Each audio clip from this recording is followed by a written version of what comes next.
So let's start with the current affairs, right? We start with the international relations of Jan. This is of Jan month, January. So let's start with the first topic, Global Alliance for Vaccines and Immunization. Basically जो हमारे union health minister हैं India के, उन्हें nominate किया गया by the global alliance for vaccine and immunization द्वारा as a member of Gavi board. Fine, इसलिए ये न्यूज़ में आ गया. तो अब ये global alliance for vaccination and immunization के बारे में पढ़ते हैं. ये है क्या?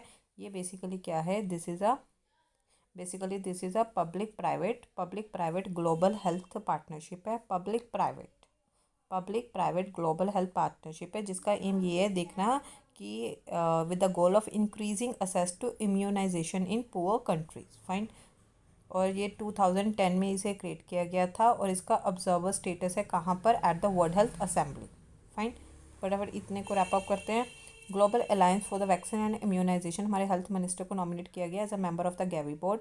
बेसिकली ये है क्या? This is a public private global health partnership. ये पब्लिक और प्राइवेट ग्लोबल हेल्थ पार्टनरशिप है, जिनका एम ये है देखना इनकी जो इम्यूनाइजेशन है पुअर कंट्रीज़ की, उसको बढ़ाना. राइट. तो ताकि सब इम्यून हो सके. ठीक है ना. To increase access to immunisation in poor countries. और ये क्रिएट कब हुआ था? 2010 में ये क्रिएट हुआ था और इसका ऑब्जर्वर स्टेटस है वर्ल्ड हेल्थ असेंबली. ठीक है ना. It has the observer status at world health assembly. Fine. ठीक है. अब आता है कि मोस्टली गैवी को प्रेस किया जाता है for being an innovative, effective and less bureaucratic than multilateral government institutions like the WHO. अब इसके मेंबर्स कौन कौन से हैं? हमें इसके मेंबर्स देखने हैं. WHO इसका मेंबर है. यूनिसेफ है, वर्ल्ड बैंक है and the vaccine industry in both industrialized and developing countries and the Bill and Melinda Gates Foundation among others. Fine. ये इसके मेंबर्स हैं. और जो गैवी प्रोग्राम्स है ये बेसिकली बहुत एक क्वान्टिफाइड और political appealing, easy to explain results ये प्रोड्यूस करता है. ठीक है ना. एक पर्टिकुलर इलेक्शन साइकिल में. ठीक है ना. जो पार्टीज को which is very appealing to the parties which are locked in election cycle. Fine. इसे रैप अप करते हैं. बेसिकली इसके मेंबर्स कौन कौन से हैं? गैवी के मेंबर्स हैं WHO, यूनिसेफ. गैवी के मेंबर्स हैं WHO, UNICEF, world bank, vaccine industry and bill and Melinda Gates Foundation. Fine. अब ये क्या है? अब इसके फंक्शंस हमने देखने हैं. इसके फंक्शंस कौन कौन से हैं? अब इसके फंक्शंस पर आते हैं. तो ये सपोर्ट करता है immunization of almost half the world's children. ठीक है ना. फर्स्ट है immunization of almost half the world's children and it also provide the funding. ये फंडिंग भी प्रोवाइड करता है. It also provide the funding. दोबारा करती हूँ. इसका पहला फंक्शन है it support the immunization of almost half of the world's children और it also provide the funding to strengthen the health system. ठीक है ना. ये फंडिंग भी प्रोवाइड करता है to strengthen the health system and train the health workers. Fine. तो इसे फटाफट रैप अप करते हैं. इसके बेसिकली गैवी है ये public private global health partnership है. इसका ऑब्जर्वर स्टेटस है वर्ल्ड हेल्थ असेंबली में. 2010 में इसे क्रिएट किया गया था. और फाइन. और इसके मेंबर्स कौन कौन से? WHO, UNICEF, world bank, vaccine industry, जो दोनों इंडस्ट्रियलाइज्ड और डेवलपिंग कंट्रीज में जो वैक्सीन इंडस्ट्री है वो है इसका members. Bill and Melinda Gates Foundation. Fine. Among others. और बेसिकली इसके फंक्शन क्या है? इम्यूनाइजेशन को सपोर्ट करना almost half the world's children. ठीक है ना. एटलीस्ट दुनिया के आधे चिल्ड्रन को इम्यूनाइज करना इनका करंटली अभी ये सपोर्ट कर रहा है. और ये फंडिंग भी प्रोवाइड कर रहा है ताकि हेल्थ सिस्टम को स्ट्रेंथन किया जाए और हेल्थ वर्कर्स को ट्रेन किया जाए. फाइन. अब आते हैं हम गैवी बोर्ड पर. We come to Gavi board. Gavi board basically साल में दो बार मिलता है. ठीक है. जून में और नवंबर दिसंबर में. ठीक है ना. ये 2 बार मिलता है, एक जून में और एक नवंबर या दिसंबर में. और ये एनुअली रिट्रीट है नॉर्मली इन मार्च और अप्रैल. ये रिस्पॉन्सिबल है for strategic direction and policy making and overseas operation of the vaccine alliance. और ये मॉनिटर करता है प्रोग्राम इम्प्लीमेंटेशन. फाइन. और इसका क्या है?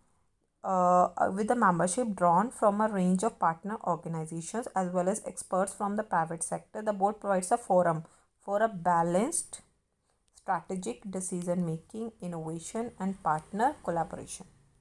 चलो इसे रैप अप करते हैं. इसके गैवी बोर्ड के बारे में बता रखा है. गैवी बोर्ड 2 बार मिलता है, एक बार जून में और एक बार नवंबर या दिसंबर में मिलता है. और एनुअल रिट्रीट नॉर्मली मार्च और अप्रैल में एक एनुअल रिट्रीट होती है. ये बेसिकली रिस्पॉन्सिबल होता है गैवी बोर्ड एक स्ट्रेटेजिक डायरेक्शन के लिए, पॉलिसी मेकिंग के लिए, ओवरसीज ये जो वैक्सीन अलायंस की ऑपरेशन है दूर दूर तक उसे देखता है. Overseas operation of the vaccine alliance. और ये बेसिकली एक फोरम है किसका? For the balanced strategic decision making का एक फोरम है. इनोवेशन का डिसीजन मेकिंग, इनोवेशन है partner collaboration. Fine, now come to the next news. Next is international atomic energy agency. International atomic energy agency, fine, basically international atomic energy agency ये क्या है, ये कि यूएन न्यूक्लियर वॉचडॉग है, IAEA, जिसे UN nuclear watchdog, ठीक है। इसने कंफर्म किया है कि ईरान प्लान कर रहा है, Iran plans to enrich the uranium, Iran plans to enrich the uranium up to 20% purity at Fordow plant. Fine, अब इसके बारे में पढ़ते हैं। इंटरनेशनल एटॉमिक एनर्जी एजेंसी जो कि यूएन न्यूक्लियर वॉचडॉग है, ये कब सेटअप किया गया था? 1957 में सेटअप किया गया था। इसका पर्पस क्या है? कोई भी न्यूक्लियर टेक्नोलॉजीज है उसको प्रमोट करना, उसकी सेफ और सिक्योर पीसफुल यूज़ हो, ठीक है ना, to promote the safe secure and peaceful use. अगर आप न्यूक्लियर टेक्नोलॉजी यूज़ कर रहे हो तो वो प्रमोट करता है इसका सेफ और सिक्योर और पीसफुल इसका यूज़ हो। फाइन, और ये रिपोर्ट किस किस को करता है? पहले 1957 में ये सेटअप हुआ था, ठीक है। न्यूक्लियर टेक्नोलॉजीज का देखता है इसका यूज़ पीसफुल और सेफली और सिक्योर हो, और ये रिपोर्ट करता है यूएन जनरल असेंबली को रिपोर्ट करता है, और ये सिक्योरिटी काउंसिल को रिपोर्ट करता है। फाइन, अब इसके हेडक्वार्टर कहाँ पर है? वीना, जो ऑस्ट्रिया में, ठीक है ना, ये इसके हेडक्वार्टर्स हैं, ठीक है। वीना में है जो ऑस्ट्रिया में है, ठीक है ना, तो वीना में इसके हेडक्वार्टर हैं। और next is nuclear non proliferation treaty and other treaties who are against the spread of nuclear weapons, they entrust the IAEA as a nuclear inspectorate। Fine, तो ये कुछ ट्रीटीज़ हैं जो आपको आई थिंक पता भी होंगी, न्यूक्लियर नॉन प्रोलिफरेशन ट्रीटी और कुछ अदर ट्रीटीज़ जो न्यूक्लियर वेपन्स के अगेंस्ट है, ठीक है ना, तो वो इसको इंट्रस्ट करती है कि ये उन्हें ऑब्जर्व करे, उन्हें इंस्पेक्ट करता रहे, ठीक है ना। तो बेसिकली कुछ और कंट्रीज़ में जो इंटरनेशनल एटॉमिक एनर्जी एजेंसी है, इसने कुछ सेफगार्ड्स अप्लाई किए हैं इस एग्रीमेंट्स पर, जिसमें सिर्फ न्यूक्लियर मटेरियल कवर हो रहे हैं, उसकी फैसिलिटीज़ कवर हो रही हैं, इक्विपमेंट्स कवर हो रहे हैं, कोई भी मटेरियल जो एग्रीमेंट में स्पेसिफाई, उसके अकॉर्डिंग इसने सेफगार्ड्स अप्लाई किए हैं। और इंडिया भी उसमें एक कंट्री है, ठीक है ना। और इंडिया के सेफगार्ड में क्या क्या इंक्लूड है? उसमें इंडिया के सेफगार्ड में इंक्लूड है designation of and the visa and inspectors and communication systems. Fine, और अभी इंडिया ने डिसाइड किया है on the number of new reactors जो हमने प्लेस करने हैं अंडर IAEA सेफगार्ड, ठीक है ना। कितने नंबर ऑफ न्यू रिएक्टर्स है वो भी इनके अंडर मतलब अप्लाई करेंगे, मतलब जो जो उसने सेफगार्ड अप्लाई किया ना उसमें हमारे इंडिया के सेफगार्ड्स इंक्लूड क्या क्या हो रहे हैं, उसकी डेजिग्नेशन, उसके वीज़ा, उसके इंस्पेक्टर्स और कम्युनिकेशन। अब इंडिया ने डिसाइड किया है कि वो नंबर ऑफ न्यू रिएक्टर्स को भी इसके अंडर प्लेस करेंगे only after assessing if this will be fuelled by uranium procured from abroad. Fine, अब GCPOA क्या है? GCPOA क्या है इसके बारे में पढ़ते हैं। GCPOA एक एग्रीमेंट साइन हुआ है किस किस के बीच में? ईरान, ये इसी के रिलेटेड ही न्यूज़ है आगे, न्यूक्लियर के रिलेटेड। ये इज़ एन एग्रीमेंट जो साइन हुआ था 2015 में, ठीक है, 2015 में ये साइन हुआ था 14 जुलाई 2015 ईरान और किस किस के बीच में? GCPOA ये किसके बीच में साइन हुआ था? Iran and P5+1। P5 में क्या आता है? China, France, Germany, Russia, UK, US। Fine, तो China, France, Germany, Russia, UK, US, that is P5+1, ठीक है। इन दोनों के बीच में एग्रीमेंट साइन हुआ था और न्यूक्लियर डील को इंडोर्स किया गया था by the UN security council resolution 2231। Fine, अब इसको ही पूरा कर लेते हैं, इसको रैप अप करते हैं।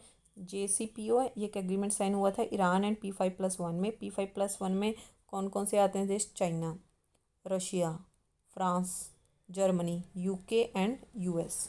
कब हुआ था? 2015 में, और इसे इंडोर्स किया गया था by the UN security council resolution 2231। तो बाद में क्या हुआ? तो ये कहा गया था जो ईरान का कॉम्प्लेक्स है इस JCPOA कि वो इसे फुलफ़िल कर रहा है या नहीं, न्यूक्लियर रिलेटेड जो भी प्रोविजंस बनाए गए हैं JCPOA के अंडर, वो वेरीफाई कौन करेगा? IAEA, ये इंटरनेशनल एटॉमिक एनर्जी एजेंसी यही इसे वेरीफाई करेगी कि वो उसको कंप्लाई कर रहा है, जो प्रोविजंस इन्होंने JCPOA ने लिए थे ईरान और P5+1 के अंडर जो भी एग्रीमेंट हुआ था उसे वो कंप्लाई कर रहा है या नहीं, ठीक है ना। फाइन, बट 2018 में 2018 में क्या हुआ? प्रेसिडेंट ट्रंप ने अनाउंस किया कि वो इसे विड्रॉ कर रहा है JCPOA को और री इंस्टेट कर रहा है US न्यूक्लियर सेंक्शन ईरान के ऊपर। Fine, now come with next news. It is gulf cooperation council.